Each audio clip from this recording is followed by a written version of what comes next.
In this lesson, we're going to become familiar with the application of the characteristics of quadratic relations to actual situations. What I'd like you to do right now in this Minds On is read through this problem about a toy rocket and consider how much of these questions you can answer. After you go through there, I also have a question about problems there are that make this hard to answer accurately. So keep those in mind as you work through. Then come back and I will go through this with you. We have this situation where it talks about the toy rocket in the picture is launched at a speed of 100 meters per second from a height of 1 meter off the ground. Based on these facts, can you answer the following questions about the rocket? Why or why not? First of all, it says, what is the height of the platform? We do see here that it's launched from a height of 1 meter, so we can get that information from this problem.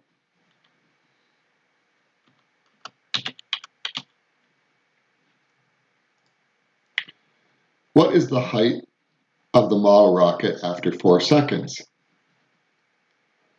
So the model rocket is going 100 meters per second. So we might think that it's 4 times the 100 meters, because it goes 100 meters per second, in order to get that. So I'm going to put that answer down here.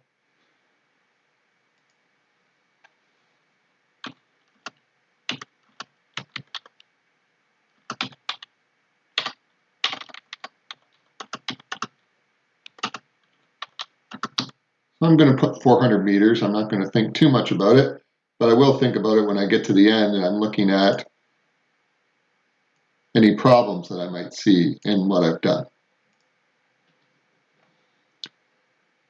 What is the maximum height reached by the rocket? And how long does the rocket take to reach this height? So we know that the rocket is going 100 meters per second and left at 100 meters off the ground. But this brings about some questions. How do we know when the rocket stops? There's nothing that tells us how long before it starts to come back down. So as far as I can tell, I'm not able to answer this question.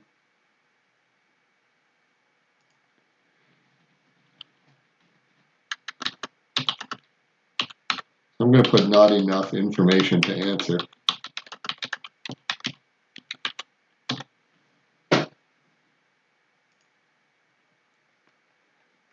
How long is the model rocket over 300 meters? Well, if I don't know how high it's gone, and I don't know anything about when it's going to start falling back down, and I'm going to think about that some more later, then I really don't have enough answer. I really don't have enough information for this answer as well. I'm going to put the same answer down here.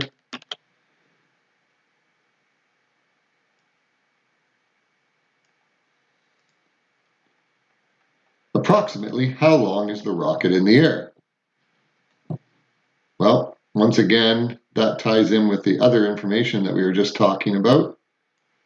It's all tied together, so I'm also going to put here that I cannot answer that question. So, certainly with these questions here, I have some problems I'd like to talk about in F. And actually, I also have some concerns here when it says, what is the height of the model rocket after 4 seconds? There are some factors that aren't discussed here in this question that I think would have an impact on that.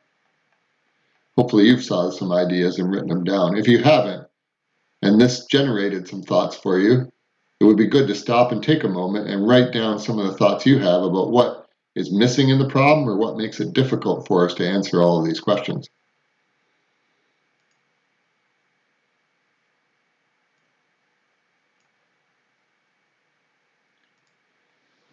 So some thoughts that I have are the fact that there's gravity involved and there's also wind involved. And we haven't been told anything about how those impact the problem. There is some information we can learn from physics about gravity, but we don't have access to that right now in this kind of a course, and so that information would need to be given to us. So there are concerns about the following.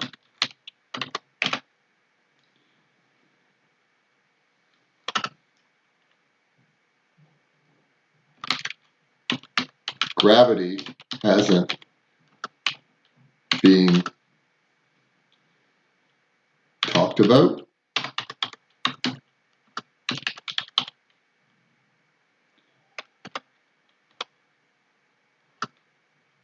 Wind could affect the flight.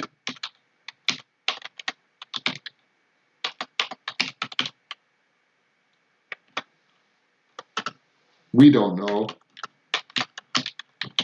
when the rocket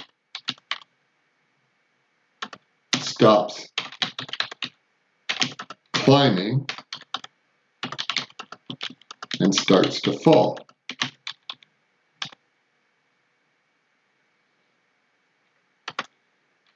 And thinking about the question where it said, how high did the model rocket go after 4 seconds? And we knew that it was 100 meters per second. So 4 seconds, 4 times 100 is 400 meters.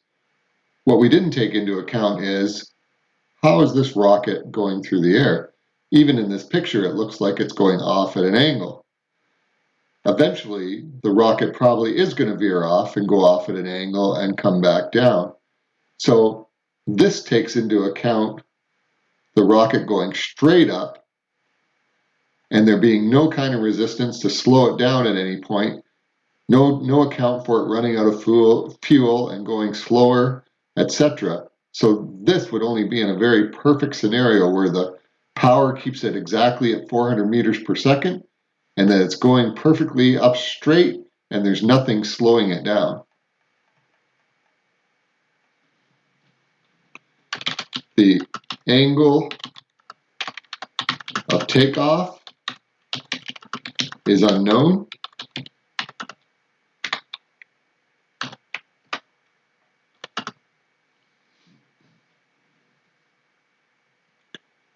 The power source, probably some kind of chemical fuel that they put in there and then light it. The power source may not be consistent. It may start to run out after a while, which would cause the rocket to go slower as well. So the purpose of these questions is to get you thinking about the idea that there's a lot more involved when we start talking about real applications. Now, we've looked at the shape of a parabola in a previous lesson, and parabolas tend to have this arc shape.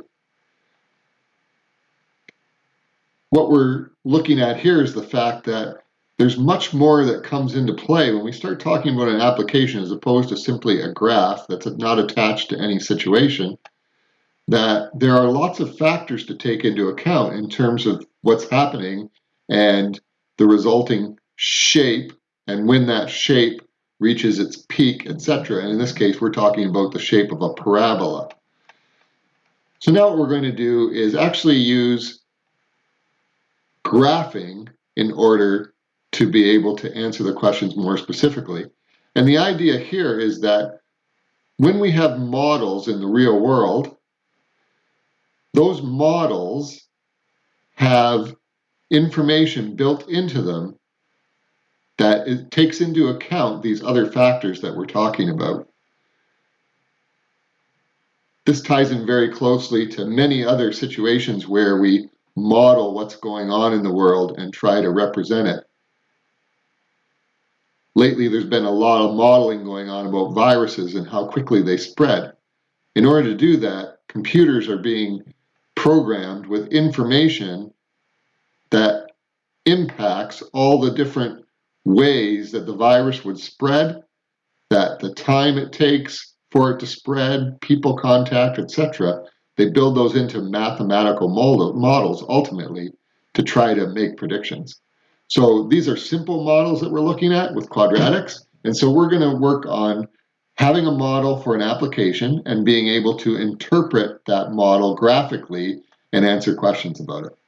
For this, we're going to be using DESMOS. And in each of these problems, the equation that's embedded in the question, I have put here so that you can copy it and quickly paste it using DESMOS. We're going to do this first problem together, and then I would like you to try the remaining problems on your own. In this case, it says a model rocket is launched from a platform. Its flight path can be represented by the relation h equals minus 5t squared plus 100t plus 15, where h represents the height of the rocket in meters and t represents the time in seconds. So what we want to do is take this model that represents the flight of the rocket and contains other information in it for the factors that impact the rocket, and we're going to graph it and use that graph to answer the questions below. To graph it, we will be using Equatio again. So you want to click your Equatio button. Equatio not only does equations, but it does graphs using DESMOS. So what I would like you to do is copy this equation, and we're going to paste that into DESMOS using this graphic editor. So in here, I will paste it in. Once I paste it in, I immediately get a graph. One thing you'll find is that the graph is not going to look proper because DESMOS doesn't automatically format it to fit the best. So we're going to have to do that work. The way we're going to do that is we're going to look at some of the key features on this graph by moving it around. So I'm going to close this using these double arrows so I can see more of it. And I'm going to look for the key values in this graph. So I see here that the time goes up to around 20, so that's a key value. And if I can see the height, that would be helpful too. So I'm going to remember that 20, or you can write it down somewhere. And some of these, it may take a while. You can use the zoom in to try to get a better look of it, but see, it makes it very narrow. So we want to be able to make this graph look better than that. This way though, I can get quickly to the top. And then in DESMOS, you can simply click something like a vertex and it tells you the value. So I remember 20 from down below, approximately 20, and now I remember 515. 20 was in the t or the x direction, 515 is in the y direction. Then in DESMOS, what you do is click this wrench, and that allows us to change these values here to fit better. Now, even though I used an h and a t in my equation, DESMOS will always use, in this situation here, x and y. So my x-axis, I said, goes up to 20. And we're talking about time. So we're not going to think about negative time here. We're just going to think about time being 0. And it was approximately 20. So I'm going to go a little bit further. I'm going to go to 25. And you can already see the shape of my graph has adjusted. Now, in terms of the height, I'm also not talking about going below the ground. So I'm not going to have a negative number. It's just going to be 0. And the height we said was about 515. So I'm going to go up to 520. You can always adjust that after if it doesn't look quite right. In fact, it's almost to the top there. So I'm going to make it a little bit higher. I'm going to try 525. And maybe I'll even go to 530 now that I look at that. So I'm going to go to 530. There I have a little bit of a gap at the top. Now, be careful. Don't touch this graph now because you're going to adjust it from what we just did.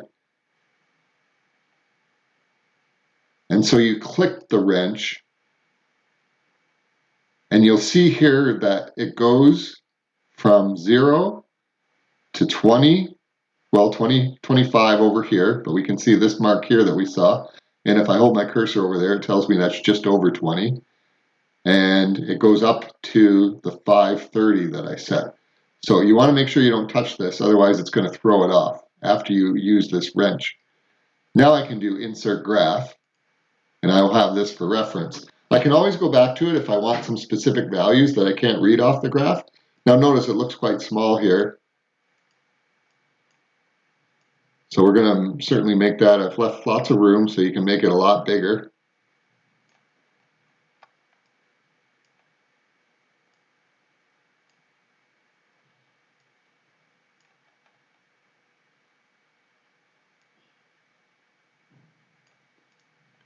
So there's our graph. So we can refer to that graph as we answer these questions.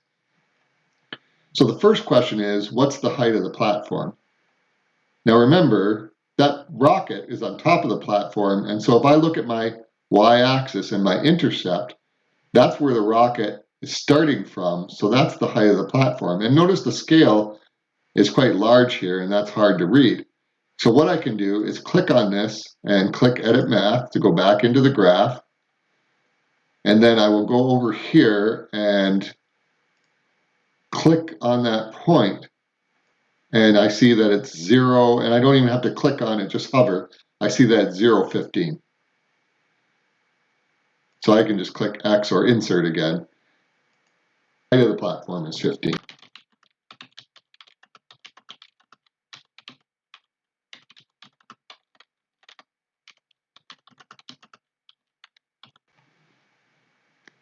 And I'm just going to extend that. The second question asks us, what is the height of the model rocket after 4 seconds? Now, I'm going to look and see if I can read this off the graph. So I could estimate, it doesn't go right on the grid. If it was right on the grid, I would probably just read it right off the graph. But again, it's somewhere in between. So I will again go into DESMOS.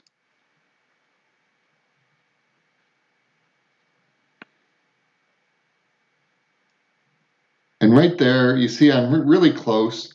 It's going to be hard to get right to 4, so I wouldn't worry about being perfect on it. I moved my cursor a little bit, and that's good enough. So it looks like the approximate height, and we'll round to the nearest whole number, is 336 meters at 4 seconds.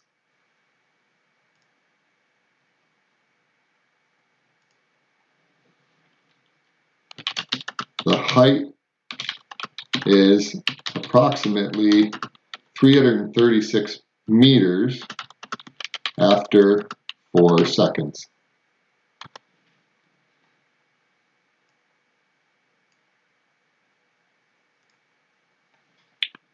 The next question is, what is the maximum height reached by the rocket? And if you'll remember, we actually looked at that when we were figuring out how high to make our graph.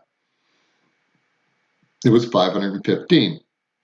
Just in case you've forgotten, let's just go back in there again. First of all, you can see and sort of estimate it here, but it is hard again to read from this graph. I'm going to go back to Edit, and all I have to do is hover here, and there it is. It's 515 meters, and it happens at 10 seconds.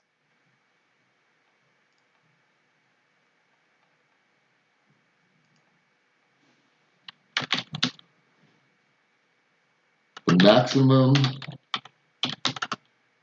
height is 515 meters. And the next question I already noted when I looked at the vertex, because there was the time there as well as the height, says how long does the rocket take to reach this height? And we saw that it was 10 seconds. So the rocket took 10 seconds to reach the maximum height.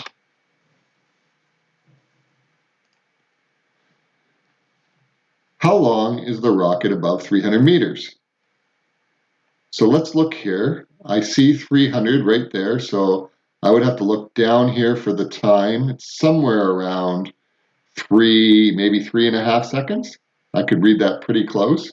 So from 3.5 seconds to about 16.5 seconds. That's not a bad estimate. Again, I like to be able to read it off of DESMOS where it gives me that value, so I'll go in. And I'm going to use the skills that we have from linear equations. It would be nice to have a linear line, a linear equation, or have a line that goes right across at 300. And remember, these are the y values, and a horizontal line is a y equals equation. So I'm going to write an equation y equals 300, so I can see exactly where this is above the 300, and that would represent the rocket going through the air. Now I can hover here and see that it's at 3.443, or I'm going to round to 3.4 seconds, and 16.6 seconds. I will need to evaluate what that is in terms of a length of time. And I'm just going to check my values one more time here. 16.6. Let's see if it's rounded. 16.6 rounded. And I will subtract the lower time, which is 3.4. And that will give me the time between here and this point that it was above 300 meters. And that gives me 13.2 seconds.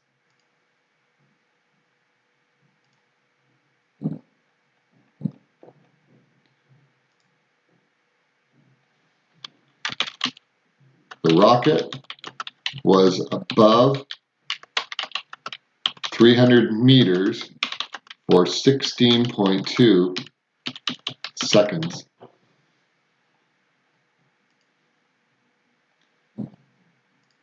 And finally, the last question asks how long the rocket stays in the air.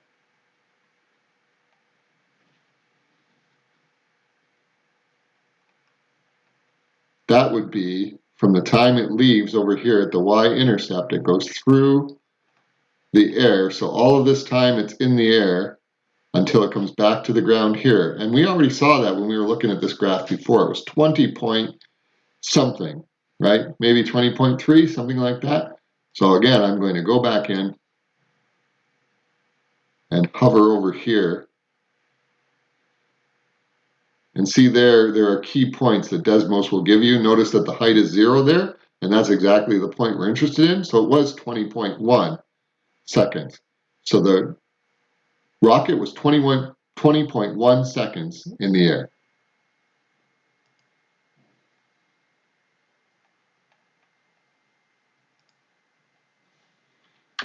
The rocket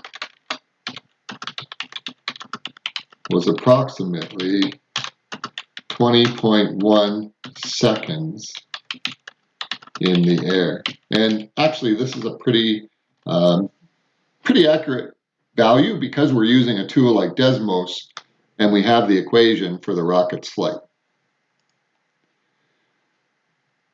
So that shows what our goal is, to be able to take a problem that has a model associated with it, simply graph the model, and then use that model to be able to answer questions about the problem that we've been given.